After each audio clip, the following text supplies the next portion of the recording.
Nous allons étudier dans ce chapitre l'anatomie du membre supérieur. Nous allons diviser ce membre supérieur en ensemble fonctionnel musculo-articulaire et dans le cours d'aujourd'hui, nous débutons par des généralités sur le squelette, sur la notion d'ensemble fonctionnel et nous verrons également le squelette du membre supérieur. Dans l'anatomie des membres, il y a des structures qui sont communes et nous allons par quelques remarques d'anatomie générale introduire le squelette et les articulations. Le squelette est une structure de support et de soutien pour les viscères, mais aussi l'appareil musculaire. Ce squelette, de forme très variable, est en plus, pour certains viscères, un système de protection, en particulier pour la cage thoracique avec l'appareil respiratoire et le cœur, mais plus encore pour l'extrémité crânienne. Le crâne protège le système nerveux central, le cerveau, mais également les principaux organes des sens, la vue, l'audition, etc. Cette protection se retrouve également pour la moelle épinière dans le canal vertébral des vertèbres. Le squelette est un élément passif dans les mouvements, il va subir les mouvements imposés par le système nerveux et les muscles.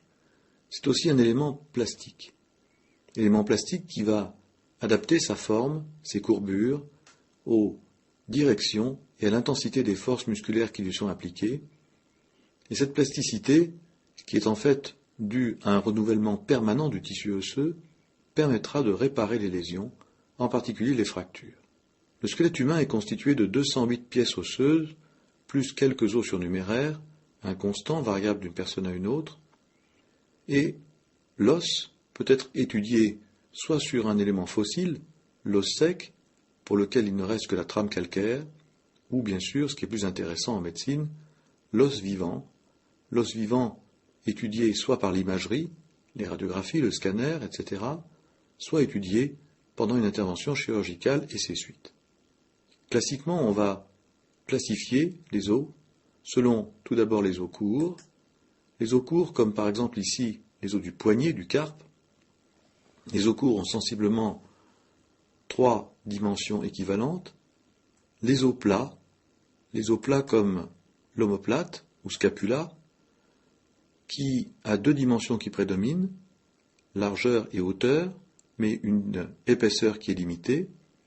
Ou enfin les os longs comme l'humérus, que l'on trouve au niveau des membres, avec 2 extrémités articulaires et une portion longiligne qu'on appelle la diaphyse, qui elle est dépourvue d'articulation, mais sur laquelle vient s'insérer des muscles. Les os courts sont situés essentiellement au niveau des extrémités, le poignet, le pied, les phalanges de la main. Les os plats sont situés, eux, par contre, au niveau des racines des membres, comme le bassin, le sternum, l'omoplate, et enfin les os longs sont retrouvés dans les membres, au niveau du bras, de l'avant-bras, de la partie jambière également. L'étude des membres va être divisée en ensemble fonctionnel musculo-articulaire. Nous avons sur ce schéma une coupe frontale d'un ensemble fonctionnel musculo-articulaire qui est purement théorique, qui met en place les différents constituants qui vont animer une articulation. Parmi les appareils qui interviennent, il y a tout d'abord l'appareil de glissement, qui est constitué de cartilage articulaire et d'une membrane synoviale.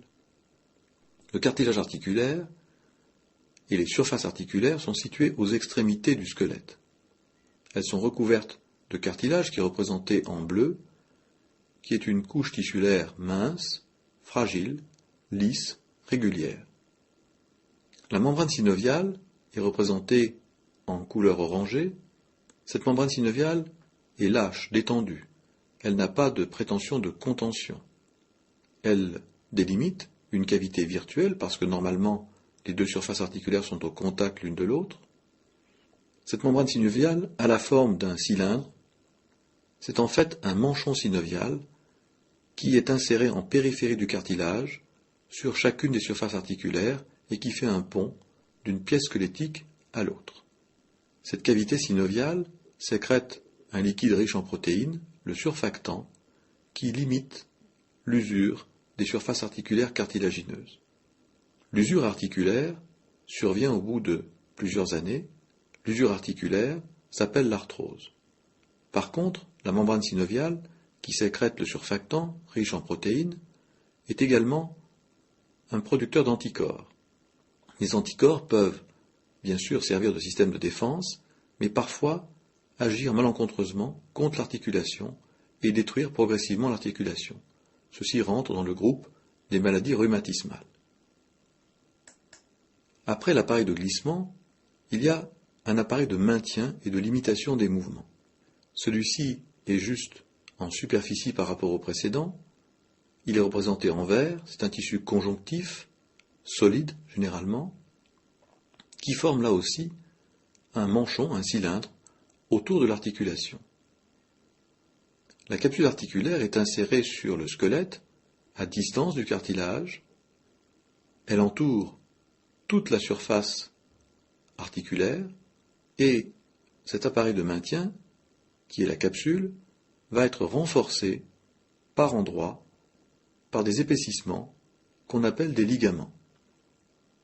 Ces ligaments vont renforcer l'articulation, mais aussi limiter certaines amplitudes de mouvement et directions de mouvement. Les directions de mouvement sont principalement définies par la forme des articulations. Cet appareil de maintien a ses limites. En effet, au-delà d'une certaine force, au-delà d'une certaine sollicitation, il peut être rompu, et une rupture d'une capsule articulaire et des ligaments s'appelle une entorse. Le troisième composant est l'appareil de mouvement. L'appareil de mouvement est constitué par les muscles. Il y a toujours deux groupes de muscles pour animer une articulation. Les muscles dits agonistes, qui dans leur contraction vont produire un mouvement, par exemple un mouvement de flexion, et des muscles antagonistes, qui sont situés sur l'autre face, qui vont s'opposer au mouvement de flexion par exemple, ce sont les muscles extenseurs. Il y a toujours un équilibre, une balance, entre les muscles agonistes et antagonistes. Ils sont nécessaires l'un et l'autre pour une bonne régulation du mouvement. Les muscles s'insèrent sur le squelette de deux façons différentes.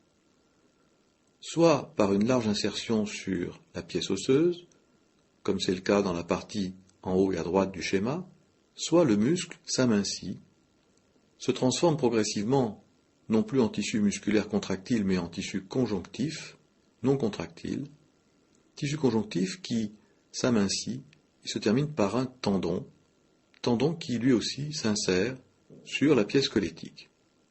On remarquera donc que le ligament appartient à l'articulation, à la capsule articulaire, alors que le tendon est l'un des modes de terminaison d'un muscle. Mais cet appareil, qui a besoin d'énergie pour être animé, doit être indispensablement vascularisé par un apport artériel qui amène des métabolites, en particulier du glucose, des protéines, de l'oxygène, et un retour veineux qui draine le sang qui vient d'être distribué aux différentes structures osseuses, musculaires. Enfin, il faut une innervation par le système nerveux périphérique, qui reçoit les ordres du système nerveux central, innervation qui va entraîner la contraction musculaire, innervation qui va aussi intégrer la sensibilité, c'est-à-dire une douleur si le mouvement est exagéré, mais aussi la sensibilité de la position d'un membre et d'une articulation dans l'espace pour que l'individu soit conscient de la position d'un membre. L'appareil de glissement met en présence des surfaces articulaires recouvertes de cartilage. Ces surfaces articulaires sont de formes géométriques variables et différentes. Elles entrent dans la constitution d'articulations mobiles avec deux surfaces, d'où le nom de diarthrose, articulations mobiles et articulations vraies, c'est-à-dire qui sont complétées par une membrane synoviale et une capsule articulaire. Les formes géométriques sont variables, elles sont divisées en 6 modèles de diarthrose que l'on va trouver au niveau des membres. Premièrement, l'énarthrose. L'énarthrose met en présence des segments de sphère, et comme le montre un schéma, un segment de sphère plein en regard d'un segment de sphère creux. L'énarthrose fait partie des articulations très mobiles, puisqu'elle a 3 axes de rotation. Un premier axe de rotation qui serait perpendiculaire à l'écran selon le point rouge, un deuxième axe de rotation qui serait dans le plan de l'écran dans le prolongement des traits noirs qui figurent le squelette, et un troisième axe de rotation qui serait vertical dans le plan de l'écran et qui passerait par une ligne verticale par le point rouge. Le deuxième modèle articulaire, c'est la condylarthrose. Cette fois-ci, les surfaces ne sont plus des segments de sphère, mais des segments d'ovoïdes. Segments d'ovoïdes avec, cette fois-ci, seulement 2 axes de rotation. Un axe perpendiculaire à l'écran sur le point rouge, et le deuxième axe vertical, parallèle au plan de l'écran, qui passerait aussi par le point rouge. Il manque dans ce cas l'axe horizontal dans le prolongement des traits noirs. Le troisième modèle s'appelle la trochléarthrose.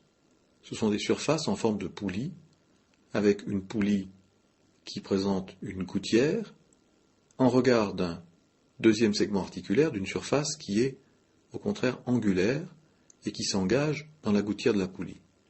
Il n'y a qu'un seul axe de rotation, selon le pointillé rouge, qui permet donc des mouvements généralement exclusivement de flexion-extension. Le quatrième modèle concerne les trochoïdes. Cette fois-ci, les surfaces sont des segments de cylindre, un cylindre plein face à un segment de cylindre creux, avec un seul axe de rotation, qui est représenté selon les traits rouges, verticales dans le plan de l'écran. Les articulations en selle sont en fait des croissants emboîtés réciproquement l'un dans l'autre.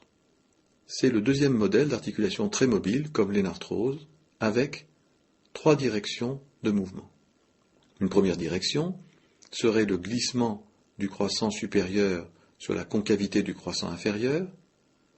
La deuxième direction de mouvement, le glissement du croissant supérieur sur le déroulement de sa concavité par rapport au croissant inférieur. Et enfin, le troisième axe serait un axe vertical dans le plan de l'écran qui serait limité par la butée des extrémités, la butée des cornes des articulations en scène l'une par rapport à l'autre. Le sixième modèle, c'est l'arthrodie.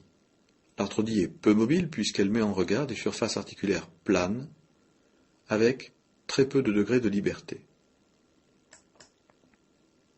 Le cartilage articulaire a donc une fonction de glissement, mais aussi une fonction de transmission des forces d'un segment de membre sur un autre. Et ce cartilage articulaire est très fragile, il faut le protéger, il faut éviter les traumatismes articulaires qui provoquent des plaies, des déchirures sur ces articulations. Le cartilage articulaire a bien sûr une fonction de glissement, une surface par rapport à l'autre, avec un cartilage qui est lisse, un cartilage qui est recouvert de surfactants, mais c'est aussi un tissu qui permet la transmission des forces, qui joue un rôle d'amortisseur, et ce cartilage articulaire est malheureusement fragile et fait souvent l'objet de traumatismes. Si les surfaces articulaires, comme on vient de le voir, ont des formes géométriques complémentaires l'une par rapport à l'autre, eh bien ces surfaces complémentaires ne sont pas toujours parfaitement adaptées. En effet, la congruence des surfaces articulaires n'est pas toujours respectée. C'est dans ces cas que viennent s'interposer des fibrocartilages intermédiaires. Les fibrocartilages intermédiaires ont des formes géométriques différentes. Ils sont de 3 types. Premièrement, le disque. C'est un fibrocartilage qui est bien sûr totalement différent du disque intervertébral. Le disque est une structure cylindrique de faible hauteur, mais dont les surfaces sont creuses et donnent la forme d'une lentille biconcave. Par exemple, dans l'articulation entre la clavicule qui appartient au membre supérieur et le sternum qui appartient au thorax, eh bien vient s'interposer un disque pour permettre une meilleure congruence entre ces deux surfaces articulaires. Le deuxième modèle, c'est le bourrelet. Le bourrelet est un disque qui a perdu la partie centrale de tissu cartilagineux. Sur la section, il a une forme triangulaire, la partie épaisse étant périphérique, la partie amincie et manquante au centre. L'articulation entre l'extrémité proximale de l'humérus et l'omoplate fait intervenir un bourrelet. En effet, la tête de l'humérus a une surface d'un tiers de sphère, alors que la cavité glénoïdale qui appartient à l'omoplate est pratiquement plane. Ce défaut de congruence est compensé par un bourrelet de fibrocartilage, qui est inséré en périphérie de la cavité glénoïdale et qui donne un segment de sphère creux. Le troisième modèle, c'est le ménisque. Les plus célèbres ménisques sont dans l'articulation du genou, et le ménisque est en fait un segment de bourrelet qui laisse persister uniquement un croissant, avec une partie épaisse périphérique, une partie mince qui est au contraire près du centre de ce qu'était le cercle, le bourrelet. Dans l'articulation de l'épaule, un ménisque est présent dans l'articulation entre la clavicule et l'acromion. L'acromion appartient à l'omoplate et vient s'interposer entre ces deux surfaces articulaires. Voyons maintenant en détail le squelette du membre supérieur. Le membre supérieur est destiné à des mouvements très amples, des mouvements qui ont une finalité de préhension pour l'alimentation, préhension pour le travail, mais également des mouvements plutôt d'extension pour l'équilibre, voire la défense. Voici un schéma qui représente l'humérus du côté droit. C'est une vue antérieure ou ventrale en morphologie externe. Les os longs sont divisés en trois parties. Les extrémités, qu'on appelle les épiphyses, qui supportent généralement les surfaces articulaires, et dans le cas présent, il y a une épiphyse proximale ou extrémité supérieure. C'est une zone qui est généralement tourmentée par différents reliefs où viennent s'insérer des muscles.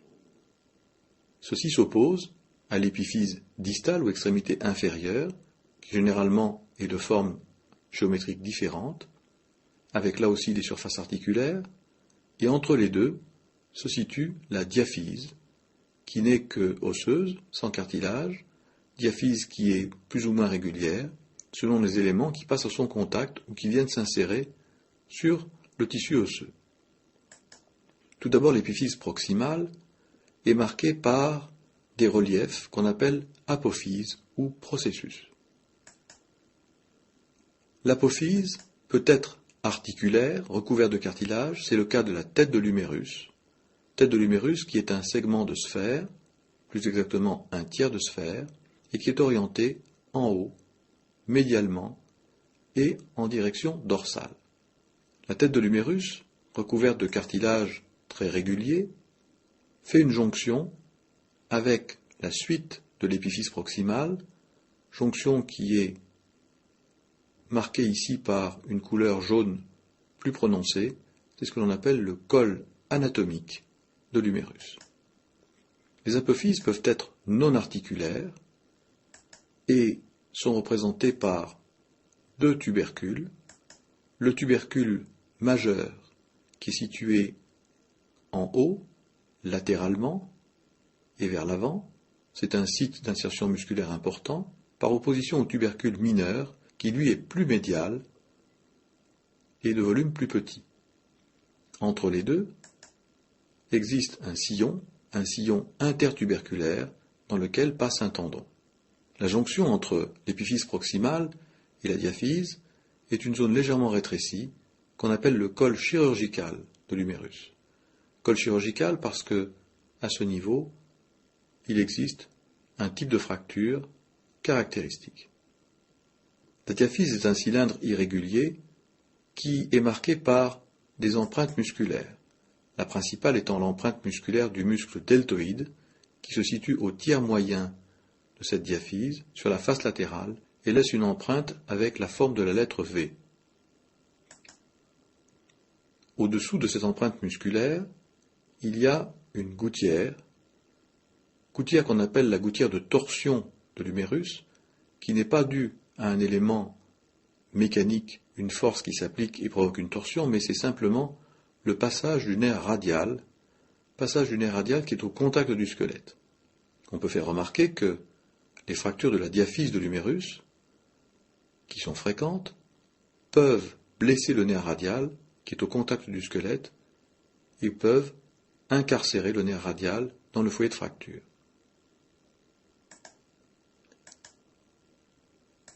Le troisième élément caractéristique de la diaphyse est la présence de trous nourriciers par lesquels passent les vaisseaux, artères et veines, pour alimenter le tissu osseux. En effet, le tissu osseux est très vascularisé, il se renouvelle en permanence et a besoin d'un apport métabolique important. Toute fracture de l'épiphyse ou de la diaphyse provoque un saignement plus ou moins abondant dans les tissus. L'épiphyse distale a une forme très différente de l'épiphyse proximale, elle est aplatie d'avant en arrière et elle supporte deux surfaces articulaires recouvertes de cartilage sur la face ventrale tout à fait en distalité. Tout d'abord la trochlée de l'humérus qui est médial, puis le capitulum ou condyle qui lui est latéral. Sur chacune de ces surfaces viendra s'articuler un os spécifique de l'avant-bras. Les apophyses non articulaires de l'épiphyse distale sont représentées par l'épicondyle médial ou épitrochlée, qui est une zone d'insertion musculaire importante, et en complément l'épicondyle latéral, où là aussi des muscles viendront s'insérer, destinés à l'avant-bras. Il existe enfin deux fossettes, chacune au-dessus d'une surface articulaire, la fossette coronoïde au-dessus de la trochlée de l'humérus et la fossette radiale au-dessus du capitulum. Ce schéma représente une coupe frontale de l'humérus droit et c'est le segment postérieur de la coupe qui est représenté sur le schéma. Il nous permet d'analyser la structure interne de l'os, de l'humérus et surtout de sa jonction avec les pièces squelettiques adjacentes. Tout d'abord, l'épiphyse est recouverte d'un os cortical mince qui fait moins d'1 mm et sur lequel viendra s'appuyer le cartilage articulaire. La partie profonde, centrale, est constituée d'os spongieux. C'est un entrecroisement de travées osseuses, d'os cortical mince, avec, entre ces entrecroisements, des aréoles, des petites cavités losangiques qui contiennent de la moelle rouge, c'est-à-dire essentiellement des éléments figurés du sang, des hématies. Ce tissu spongieux est très résistant à la pression. La diaphyse, par opposition, est constituée d'une corticale épaisse d'os compacts. Corticale épaisse d'os compacts qui s'amincit au niveau des épiphyses, proximales ou distales, et la corticale isole le canal médulaire, le canal central de la diaphyse, qui contient de la moelle jaune, c'est-à-dire essentiellement du tissu graisseux chez l'adulte, et de la moelle rouge chez l'enfant, qui est producteur de globules, en particulier d'hématies. Le petit schéma sur la droite représente une coupe transversale. Coupe transversale ou horizontale qui montre que la diaphyse n'est pas un cylindre régulier mais plutôt triangulaire et qu'elle est recouverte par le périoste. Le périoste est un tissu conjonctif qui adhère fortement à la corticale, qui est un élément nutritif pour la corticale et qui est aussi nécessaire pour son renouvellement et la croissance. À proximité des épiphyses, le périoste qui est fortement adhérent à la diaphyse va se détacher de la corticale. Et le périoste passe en pont d'une pièce squelettique à une autre sur toute la périphérie de la pièce squelettique et vient constituer la capsule articulaire entre deux segments osseux, qui participe donc à l'appareil de maintien du squelette, capsule articulaire qui est généralement très résistante et renforcée par des ligaments. L'os suivant est un os long, c'est la clavicule. Clavicule qui appartient au squelette proximal du membre supérieur.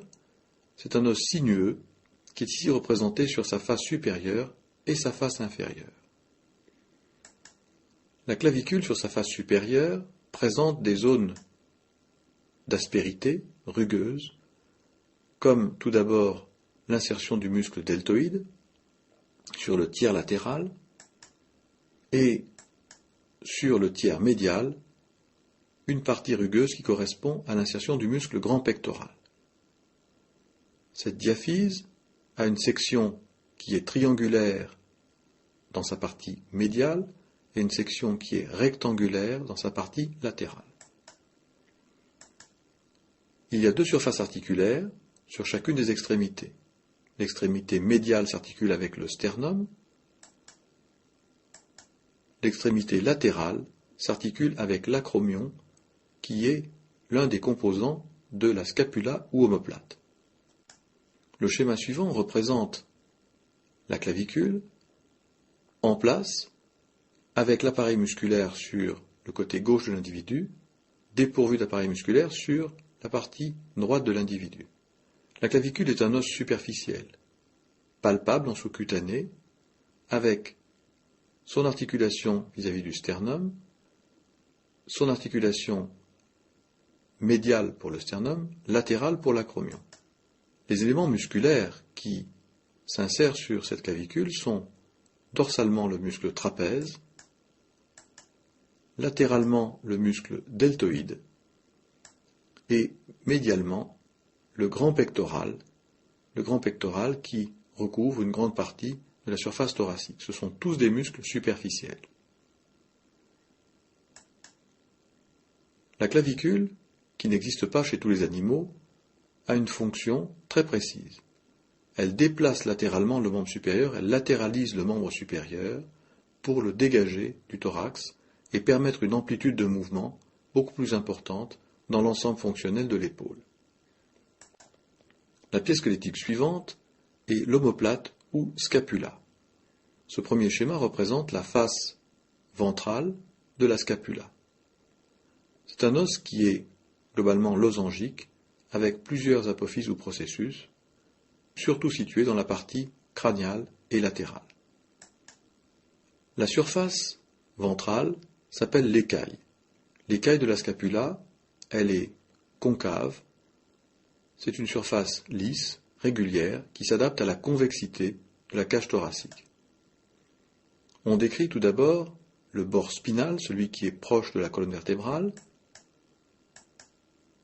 un angle supérieur, un angle inférieur et le pilier de la scapula, pilier qui est un renforcement osseux qui part de l'angle inférieur qui augmente régulièrement jusqu'à la cavité glénoïdale où vient s'articuler la tête de l'humérus.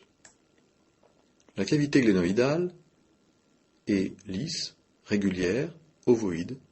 La tête de l'humérus, par contre, a une forme de 1/3 de sphère et vient s'articuler sur la cavité glénoïdale. Cette cavité glénoïdale est orientée latéralement, ventralement et crânialement. La face dorsale, qui n'est pas visible sur ce schéma, présente un relief volumineux qui est l'épine de la scapula. L'épine est orientée en haut, latéralement, et cette épine va diviser la surface dorsale de la scapula en deux régions. L'épine se termine et se prolonge par l'acromion. L'acromion qui est un relief volumineux, qui lui-même s'articule avec l'extrémité latérale de la clavicule. Il reste une dernière aspérité, une apophyse non articulaire, c'est le processus coracoïde, qui est une structure avec un angle à 90 degrés, où vont s'insérer de nombreux muscles. Le schéma sur la droite représente une coupe horizontale, avec une moitié géométrique de la convexité du thorax. La scapula est au contact de la cage thoracique, des muscles viennent s'interposer. On remarque l'aspect convexe de la surface dorsale, l'aspect concave de la surface ventrale de la scapula, et l'orientation de la cavité glénoïdale et de la tête de l'humérus. Sur l'extrémité crâniale de l'humérus, ou proximale, on a représenté également les deux tubercules, tubercule majeur, tubercule mineur, avec le sillon intertuberculaire.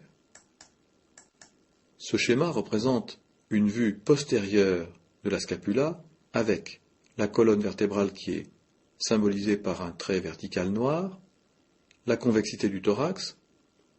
L'omoplate représente en fait un os relais, une structure intermédiaire pour l'insertion des muscles entre l'humérus et la colonne vertébrale. Sur ce schéma, on reconnaît la tête de l'humérus qui s'articule sur la cavité glénoïdale, et cette situation intermédiaire de l'omoplate par rapport au tronc permet une mobilité maximale de la tête de l'humérus. Sur le schéma, on peut cette fois-ci, sur la face dorsale, comprendre la position et l'orientation de l'épine de la scapula, qui divise la face dorsale en deux zones, une fosse supraépineuse et une fosse infraépineuse, et l'épine qui se prolonge par l'acromion. L'angle inférieur de la scapula se projette au niveau de la septième côte. Ce schéma représente la ceinture scapulaire. La ceinture scapulaire, c'est l'association entre l'omoplate ou scapula et la clavicule, qui forme une structure squelettique proximale pour le membre supérieur. Les ceintures sont présentes au niveau des racines des membres. Ceinture pelvienne, par exemple, pour le membre inférieur. C'est une vue crâniale de l'ensemble omoplate, thorax, clavicule, humérus. Pour la scapula, il y a tout d'abord le bord spinal, proche de la ligne médiane. L'angle supérieur est ici visible, et la partie dorsale est représentée par l'épine de la scapula qui partage cette face dorsale en deux fosses, supraépineuse et fosse infraépineuse. L'épine se prolonge et se termine par l'acromion, qui revient en direction ventrale. La fosse supraépineuse est un lieu d'insertion de muscles animateurs de l'humérus. La cavité glénoïdale est rattachée à la structure plus médiale de la scapula par une zone rétrécie qu'on appelle le col de la scapula, qui peut être le siège de fracture. En avant se trouve le processus coracoïde, non articulaire, avec son angulation typique à 90 degrés. Sous l'acromion et la clavicule se trouve la tête de l'humérus, avec sa forme de 1/3 de sphère, et, appartenant à l'épiphyse proximale, le tubercule majeur, le tubercule mineur. La cage thoracique, ici dans son extrémité crâniale, est constituée par la première côte, qui est sous-jacente à la clavicule. Le sternum est en position médiale. La clavicule fait un pont osseux entre le sternum, appartenant au thorax, et l'acromion, qui est le deuxième élément appartenant à la scapula et forme la ceinture scapulaire.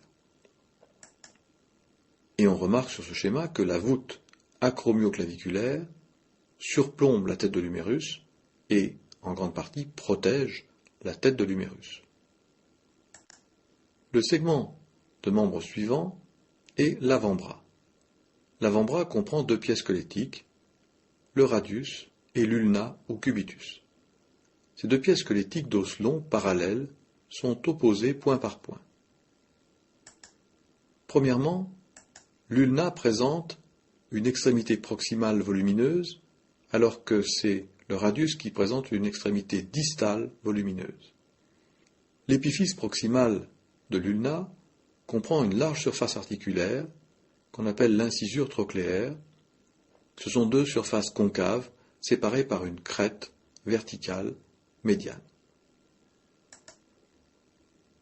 Au-delà, en distalité de l'incisure trochléaire, il y a une zone osseuse dépourvue de cartilage, rugueuse, qu'on appelle le processus coronoïde. Sur le bord latéral de l'ulna, sans discontinuité de l'incisure trochléaire, il y a une surface cartilagineuse qui s'appelle l'incisure radiale. C'est là que vient s'articuler la tête du radius. Au-dessous du processus coronoïde, sur l'ulna, une zone rugueuse d'insertion musculaire s'appelle la tubérosité ulnaire. Ensuite, en direction distale, se développe la diaphyse ulnaire diaphyse qui n'est pas totalement rectiligne, comme le montre le trait orange, et qui s'amincit progressivement au fur et à mesure que l'on va vers la distalité.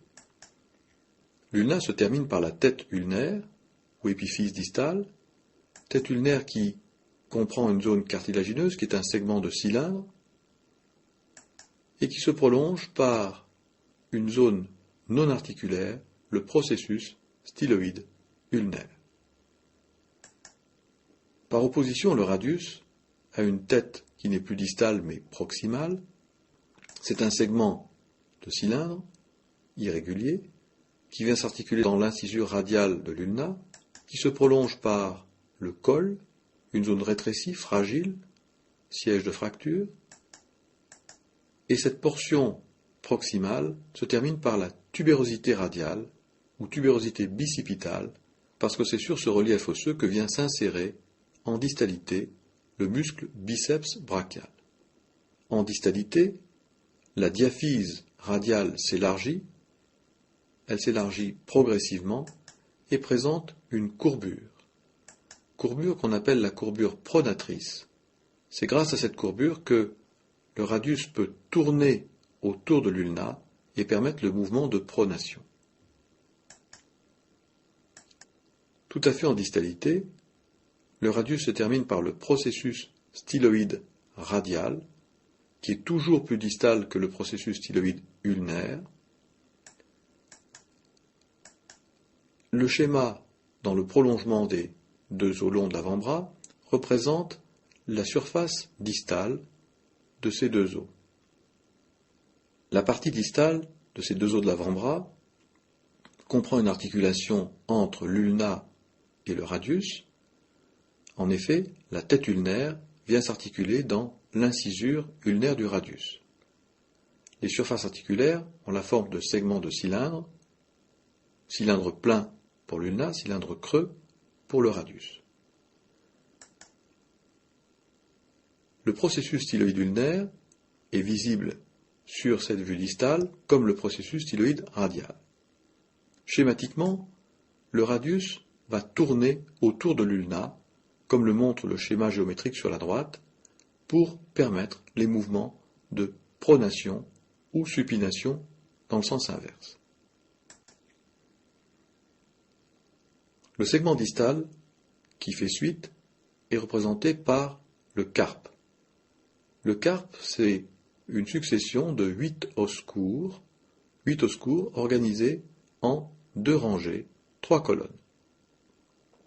La première rangée, rangée proximale, comprend comme pièce squelettique latéralement le scaphoïde qui est en regard de la partie latérale du radius, en situation intermédiaire le lunatum, et pour la troisième colonne qui est médiale, le trichétrum qui est rehaussé par un os ovoïde, le pisiforme. La deuxième rangée comprend latéralement l'os trapèze associé à l'os trapézoïde. La partie centrale est représentée par un os plus volumineux qu'on appelle aussi le grand os ou capitatum. Il est plus ou moins à cheval sur les 2 rangées. Il a la forme schématiquement d'un bouchon de champagne avec une tubérosité centrale. Enfin, médialement, l'amatum, dernière pièce squelettique du carpe, l'amatum avec un relief là aussi sur sa surface ventrale. On terminera par le squelette de la main, squelette qui permet la préhension. Pour mémoire, sont rappelés sur le schéma dans la partie haute les première et deuxième rangées des os du carpe. Il y a 5 doigts dans la main, dont un très particulier à l'espèce humaine, qui est le premier doigt ou le pouce. Les 4 derniers doigts sont similaires dans leur anatomie, seule la dimension des pièces squelettiques permet de les différencier. On a ainsi les 2e, 3e, 4e et 5e doigts qui ont des mouvements équivalents, un squelette bâti sur la même organisation. Seul le 3e rayon est représenté détaillé sur le schéma. La main est constitué tout d'abord par la région des métacarpes. Les métacarpes sont très peu mobiles, puisque les articulations entre le carpe et le métacarpe sont des arthrodies, des surfaces planes, très peu mobiles. Cette zone correspond à la paume de la main. Le métacarpe est constitué par 4 os métacarpiens, ce sont des os longs, avec une base qui est proximale, qui s'articule avec la deuxième rangée des os du carpe, puis une diaphyse, puis une extrémité distale, que l'on appelle la tête métacarpienne, et qui correspond sur le plan articulaire à un condyle. Les doigts, enfin, sont des segments mobiles, constitués de 3 phalanges, P1 ou phalange proximale, P2 ou phalange intermédiaire, P3 ou phalange distale. Il y a donc des articulations métacarpophalangiennes, qui sont des condylarthroses, des articulations entre phalange proximale et phalange intermédiaire, qui sont des trochléarthroses, et des articulations entre phalange intermédiaire et phalange distale, qui sont également des trochléarthroses miniatures. Le premier doigt, le pouce, est différent à plusieurs titres. D'abord, il n'a que 3 pièces squelettiques, avec le premier métacarpien qui est mobile, et très mobile, puisqu'il a une articulation en selle par rapport à la deuxième rangée des os du carpe. C'est ce qui va lui permettre d'être indépendant et en opposition par rapport aux 4 derniers doigts. Le squelette est plus volumineux, plus épais et plus résistant. L'articulation métacarpophalangienne du pouce est également un condyle entre le métacarpien et la première phalange, mais il n'y a donc qu'une phalange proximale et une phalange distale. Les articulations interphalangiennes du pouce. L'articulation interphalangienne du pouce est une trochléarthrose. Pour se résumer, les articulations des doigts sont des articulations métacarpophalangiennes, condylarthrose, que l'on symbolise par le sigle MCP. Il y a ensuite 2 articulations interphalangiennes, qui sont toutes des trochléarthroses, interphalangienne proximale ou IPP, et interphalangienne distale pour les 4 derniers doigts, ou IPD.